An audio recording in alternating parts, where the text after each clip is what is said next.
ማን ያውቃል? ሁለታችንም በአንድ ቀን ልንሞሸር ይሆናል። እንዴ አንቺም ልታገቢ ነው? ላሽው እጅሽን ወርቅ አምባር ብትጂም ቆጥረሽው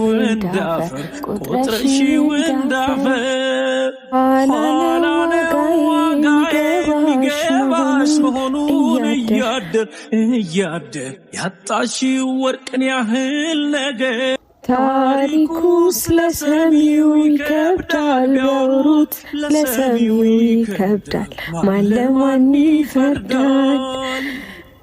ካልሆነም አይሆንም ነው እንጂ ኧረ እንዴት ሁለት ቤት ይናዳል? ጸጸቱስ ወዴት ያራምዳል? ተጋቡ እንዴ? አልተጋቡ። እንዴት እስካሁን? አቫንስ እየሰጠኝ ነው መሰለኝ። እንዴት? ማን ያውቃል? ሁለታችንም በአንድ ቀን ልንሞሸር ይሆናል። እንዴ አንቺም ልታገቢ ነው እንዴ?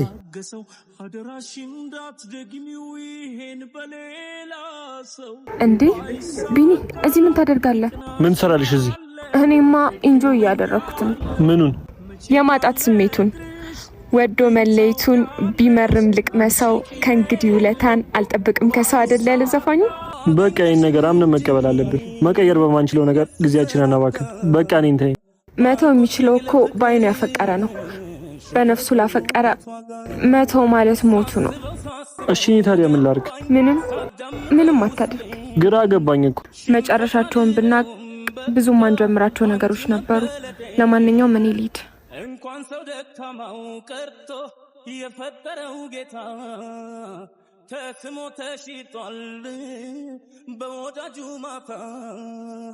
ፍቅርን ብዬ እንጂ ቅዳልኝ እስኪ። በቃ እየተቀያየራችሁ መጠጣት ሆነ አስራችሁ።